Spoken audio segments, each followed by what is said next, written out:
Hello friends, welcome back to my channel. আবার একটা নতুন ব্লগ নিয়ে চলে এসেছি। এটা হলো সপ্তমীর ব্লগ। সপ্তমীতে আমি ঘাটালের কিছু কিছু প্যান্ডেল কভার করেছি। আমি আর আমার বর ঘাটাল গেছিলাম সপ্তমীর দিন। তো ফার্স্টে আমাদের কলেজ থেকেই শুরু করলাম, ঘাটাল রবীন্দ্র শতবার্ষিকী মহাবিদ্যালয়, যেখানে আমরা দুজনেই একসাথে পড়াশোনা করেছি। আমার ভাই আর ভাইয়ের বন্ধুরাও এখানে ঘাটালে পুজো দেখতে এসেছিলো। ওরা ঘাটাল পাঁশকুড়া সব দেখতে এসেছিলো। তো আমরা ওদের সাথেই ঘুরছিলাম। ফার্স্টে আমরা কিছুটা প্যান্ডেল দেখে টায়ার্ড হয়েছিলাম, বেশি কিছু ঘুরিনি। ওই 2-1 ঘন্টার মতো ঘুরে ওরা ওদের মতো ঘুরতে গেল রাত জেগে, আর আমরা চলে এলাম বাড়ি। তো এই যেটা এটা হচ্ছে আমাদের ঘাটাল কলেজের ঠাকুর। তো প্রত্যেক বছর এখানে ভালোই প্যান্ডেল হয়, সুন্দর হয়, মোটামুটি সিম্পলের মধ্যে। কলকাতার মতো কিন্তু ঘাটালেও অনেক থিম বানিয়ে প্যান্ডেল করা হয়, আর সুন্দর সুন্দর দেখতে হয়। যেটা আমাদের কলেজ দেখতেই পাচ্ছ, সামনে গেট করা আছে। এটা কলেজের বাইরে পুরো লাইটিং দিয়ে ডিজাইন করে সাজানো আছে, সুন্দর লাগছিল। তারপর ওখান থেকে চলে গেলাম আর একটা প্যান্ডেলে।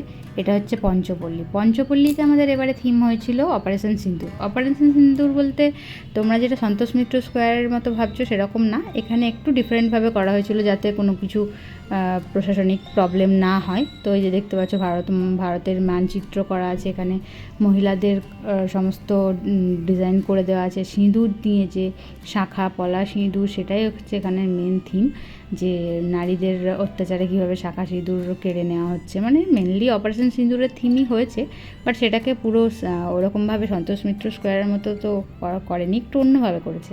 তো এটাও বেশ ইউনিক আর খুবই সুন্দর হয়েছিল। পঞ্চপল্লী সববারই কিছু না কিছু পুরস্কার পায় ঘাটালের মধ্যে খুব ভালো একটা প্যান্ডেল করার জন্য। এবারেও অসম্ভব সুন্দর বানিয়েছিল।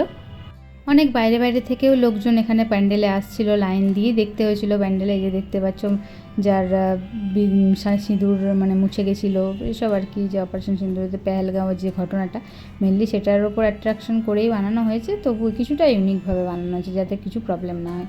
তারপর ওখানে ঠাকুরটাও অসম্ভব সুন্দর হয়েছিল। দেখো মায়ের মানে মূর্তিটা দেখলেই ভক্তি আসবে, এত সুন্দর লাগছিল। মা লক্ষ্মী, মা সরস্বতী, এখানে মা দুর্গা, গণেশ, কার্তিক, সমস্ত কিছু সবাইকেই খুব সুন্দর লাগছিল। তারপর আমরা কুশপাতার দিকে চলে গেছিলাম। কুশপাতা শীতলা মন্দিরের ওখানে যে প্যান্ডেলটা করেছে, তো ওখানেও প্রত্যেক বছর ভালোই হয়। ওখানে তো মন্দিরের মধ্যে হয়, তো ঠাকুরটা মেনলি মন্দিরের কাছে, কিন্তু তাও বাইরের দিকে এরকম ডিজাইন করে একটু প্যান্ডেল মতো করে রেখেছে। তো ওখানেও খুব সুন্দর লাগলো, দেখতেই পাচ্ছ তোমরা। আমরা এখানেও অনেক ছবি টবি তুলেছি, আর থাম্বনেলে সমস্ত কিছু ছবি দেখতে পেয়েই যাবে। আর যারা আরও ডিটেলস দেখতে চাও তারা অবশ্যই আমার ফেসবুক ইনস্টাতেও ফলো করে দিও। ডেসক্রিপশন বক্সে সমস্ত কিছু লিঙ্ক দেওয়া আছে চ্যানেল, তো ওখান থেকে দেখতে পারো। তারপর ওখান থেকে বেরিয়ে এখানে পুষ্পাতায় আরেকটা প্যান্ডেল হয়েছিল, তো ওটাও দেখতে চলে গেলাম। দেখতেই পাচ্ছ এই যে, যারা যারা ঘাটালের তারা তো অবশ্যই এগুলো দেখেইছো প্যান্ডেলগুলো।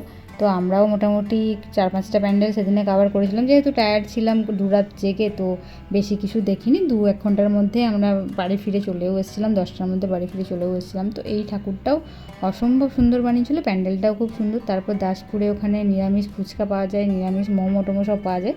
তো ওখানে ভাবলাম খেয়ে নিই, কারণ সপ্তমীর দিন নিরামিষ ছিল, অষ্টমীতে অঞ্জলি দেওয়ার জন্য। তারপর দাসপুরের ওখানে যে প্যান্ডেলটা হয়েছিল ওখানে লাস্টে আমরা দেখে বাড়ি টাড়ি চলে এলাম। তো ওখানেও প্যান্ডেলটাও খুব সুন্দর, ওটাও মন্দিরের সামনেই প্যান্ডেল করে ডিজাইন করা হয়েছে। কেমন লাগলো ব্লগটা অবশ্যই কমেন্ট করে জানিও। ভালো লাগলে একটা লাইক করে দিও, চ্যানেল নতুন হলে সাবস্ক্রাইব করতে বা ভুলো না। পাশে থাকা বেল আইকনটা প্রেস করে দিও, সমস্ত ভিডিওর নোটিফিকেশান সবার আগে তোমাদের কাছে পৌঁছে যাবে। আর যেটা বললাম যে নিরামিষ ধোসা, ফুচকা, মোমো এসব খেয়ে আমরা বাড়ি ফিরলাম, কারণ কি আর আমিষ কিছু খাওয়া যাবে না। তো পরের অষ্টমীর ব্লগটা আমি 2টো পার্টে আপলোড করবো, একটা সকালে অঞ্জলি দিতে যাওয়ার, একটা রাতে। তো দেখা হচ্ছে পরের ব্লগে। সবাই ভালো থেকে সুস্থ থেকো, টাটা।